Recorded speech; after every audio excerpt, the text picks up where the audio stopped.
If you know me, you know I'm very passionate about saving the planet, and I have a big problem with the bullshit term energy independence, because nothing we are doing is for energy independence. If we wanted energy independence, we would push solar and wind hardcore.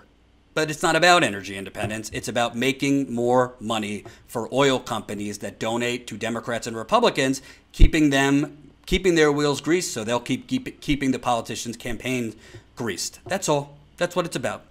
So let's take a look, shall we? In a win for Trump, German Chancellor Angela Merkel changes course on U.S. gas imports. Oh my God. Chancellor Merkel has offered government support to efforts to open up Germany to U.S. gas, a key concession to President Trump as he tries to loosen Russia's grip on Europe's largest energy market. Over breakfast this month, the chancellor told a small group of lawmakers her government has decided to co-finance the construction of 500 million euros, 567 million in dollars, liquefied natural gas shipping terminal in northern Germany, according to people familiar with the meeting, giving a crucial nudge to a project that had failed to get off the ground for years in a country that gets most of its gas cheaply from Russia. Mr. Trump has intensively lobbied Europe to buy significant amounts of LNG as part of his campaign to rewrite the terms of trade relations. German and U.S. officials said Berlin hoped embracing U.S. gas might help solve a protracted trade dispute and possibly even diffuse threats by Washington to sanction Nord Stream 2, an unbuilt German-Russian gas pipeline that would double Russia's existing gas export capacity to Germany. As she briefed lawmakers from Germany's northern coastal region, Miss Merkel didn't describe her change of mind as a defeat, but as a, quote, strategic decision that could pay off in the longer term, according to the People. Experts agree that opening up its energy market won't have an immediate economic benefit for Germany, but it could eventually help the country diversify. For years, plans to build an LNG terminal by several groups were stalled because there was no governmental support that would make such a project economical. On October 16th, less than a week after the meeting, an international consortium filed its first official bid for state support for a terminal in the northern town of Stade near Hamburg. A ceremony took place on a terrace overlooking Berlin's landmark, Brandenburg Gate, in the presence of senior politicians and U.S. Ambassador Richard A. Grenell, a confidant of Mr. Trump and the president's main conduit in his lobbying effort. Quote, "We're creating jobs and we're also deepening the transatlantic relationship. The U.S. is totally committed to bringing U.S. LNG to Europe and to Germany," Mr. Grenell said. So I don't have to read any more of this nonsense because that's exactly what it is. It's total bullshit and it's total nonsense. And why exactly is it so important for Trump to open up U.S. gas exports? Why is that? So yes, just take a guess. Why is it that he made Rex Tillerson the Secretary of State? Possibly so he could keep those big oil donations coming? Is that possible? Possible so he can keep the oil money flowing to the Republican Party? Why else? Because the Dakota Access Pipeline, the Bayou Bridge Pipeline, the Rover Pipeline, the Mountain Valley Pipeline, the Trans-Pecos Pipeline, all of these pipelines are going to export terminals to be shipped offshore to places like, soon to be, Germany.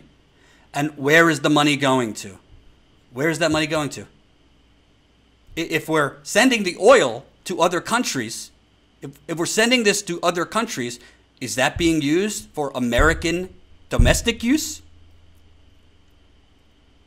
How is that possible if it's going to Germany, Poland, and all these other European countries? How is that possible? It's because it's not. It's going into the bank accounts and then to the shareholders of Energy Transfer Partners, Sunoco Logistics, Phillips 66, largest shareholder is Warren Buffett, by the way, and, of course, ExxonMobil. So enough with this ruse that, these critical infrastructure projects, which now we have laws written by ALEC that make it a felony to protest peacefully anywhere near a pipeline. In Louisiana, they have that, and I think in Minnesota now too. So this is not for energy independence, and Trump is basically pushing this so we could export more to Germany and other European countries so we could keep the money flowing to the oil men. That's it, folks. That's the game. And as a result, our planet is burning, our temperatures are rising, our water is getting contaminated, our wildlife is getting contaminated, people's sacred land and grounds are being destroyed. I could go on. Bat Chat says we have already blown our carbon budget. Yep. Trudy, Phil, yes, and laws against monopolies in the press. So I need my favorite troll, Jerry Ross, to sign on because I really need it to be explained to me how it is exporting oil to Germany and Poland and a lot of other countries the U.S. is exporting to. How exactly is that creating energy independence for the United States of America? And where is that money going to? Is the money we get for that, is it going to middle class tax cuts? Is that revenue going to middle class tax cuts or education or infrastructure improvement or government jobs programs or affordable housing? Or is it going to Energy Transfer Partners, Sunoco Logistics, ExxonMobil, Phillips 66, and other energy companies? Please tell me. It is a con. It is a sham and a disgrace.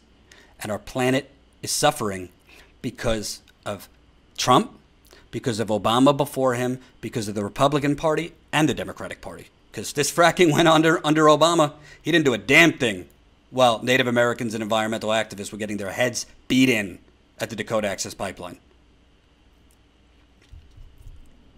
It's a damn shame. A damn shame.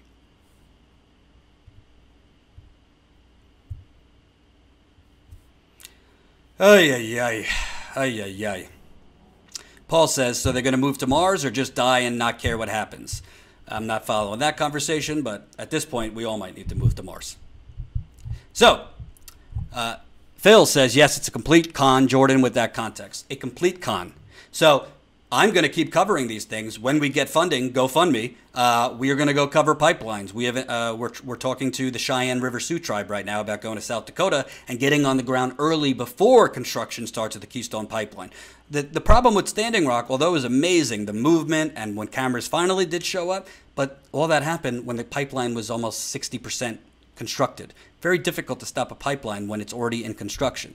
A lot easier when you get attention, exposure, and expose corruption before construction. So that's what we want to do. So we need the funding for that. So before I go, I'll do a quick Q&A, comments, questions, concerns. Hit me with it. As a reminder, folks, Sunday, put it in your phones, put it on your calendar. I'm going live all day. Well, I don't know about all day, but for a while. I'm going live starting at 12 noon Eastern because we're launching statuscoup.com. We're launching statuscoup.com, 12 o'clock Eastern. We're going to be doing a marathon for a few hours. We'll be covering a lot of issues. Email Jordan at protonmail.com. Email Jordan at protonmail.com with some ideas, information, whatever you got. Because I'll need some topics, I'll need some stories, and I'll need you to keep the live stream going. And we're definitely going to be pushing the GoFundMe in the live stream, among other things. So thank you, thank you, thank you. And definitely put it on your calendars. I hope you can make it. I know the NFL is in full swing. If those of you still watch the NFL, hope you could do both at the same time. So, any questions, comments, concerns before I sign off? Let me know. Let me know. Bernie is a D. Paul, also live, very green from now on. Yes, my backdrop is partially green too. Jordan, would you rather take a run at the title, Bernie or Tulsi? Bernie. Not even a question. I like Tulsi Gabbard, but Bernie is my choice. And I think he's the only person right now, if the election were held today, I think Bernie is the only person that could beat Trump. That could change, but Bernie is the only person I think has the record and the message to beat Trump. Period. I don't think Elizabeth Warren, at this point, can beat him. I don't know if Tulsi Gabbard would either. I definitely am for Tulsi under consideration as vice president. My dream ticket, to tell you the truth, would be Bernie Sanders and Nina Turner. I think she's a dynamic progressive. I think she is a dynamic woman. I think she has an amazing story. I think it comes from her heart and her belly. It's not fake. She's not faking it. She walks the walk. And I would love to see her as the first female vice president. And of course, the first female, the first African-American vice president. Be happy, be grateful. I love you, Jordan. I love you. And I'm so grateful for you. Trudy, don't forget to like and share. It matters. Yes, share this video, like it. And as a reminder, if you have iOS, please, please go download MikeGoat. Let me put it here right now. MikeGoat. And go read Jen's story on MikeGoat, because they have a website too. So I'll put the link for her story in there too. She did a great story on Prop C. MikeGoat is our first official sponsor, so we're excited about it. Who's Jordan? Why won't Bernie go on Jimmy Dore's show? I don't know. I don't have Bernie on speed dial. I'll have to ask him. I think he should go on Jimmy's show. Has he declined? Is that what Jimmy's saying? If he's not going on Jimmy's show, I think that's bad, because Jimmy's show is Bernie's base. I would say Bernie's base is Jimmy's show, maybe the Young Turks, but he should definitely go on Jimmy's show, for sure. Why does Jimmy think Bernie is obligated to go on his show? I don't think Jimmy thinks he's obligated. I think Jimmy just wants him on his show. I would love Bernie on my show. Definitely would help with subscribers. We just passed 21,000, by the way. So let's keep the energy up. And by the way, other exciting news.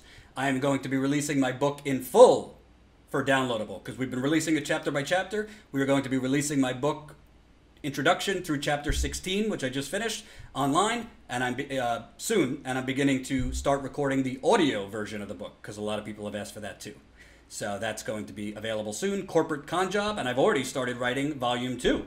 So volume 1 was the book was my time at the Young Turks. Volume 2 is my time after the Young Turks, from the doldrums and depression of November and December to launching this and my reporting trips this year. Any other questions, comments, concerns? Feel free, if you love me, leave a couple bucks. $70K for everyone in the country to bail out Wall Street. Still doing it. Seth Rich Hero. Those are two interesting connections. But yeah, we bailed out Wall Street, but we can't bail out people's student loans. We can't bail out actual American people that are in the situation they're in, not because they did anything wrong, but because the government screwed them. That's the truth. So, all right, one more comment, question, concern before I get off. I think we had less viewers today because Joe Rogan was live while I was live. But, you know, it's okay. I like Joe Rogan. La-da-dee, la-da-da. What will be, will be. All right, I think that's it. I don't see any other questions, comments, concerns. Reminder, folks, we are trying to push this GoFundMe. I know it's hard to keep the urgency up. We've had it going on for over a month. We're at 13,205 right now, so we're definitely hoping to get that closer to 15,000 by the end of the month. Thank you to the 223 people who have contributed. Even if you got $5, $10, $15, we really appreciate whatever you could do. If you can't contribute, definitely share it.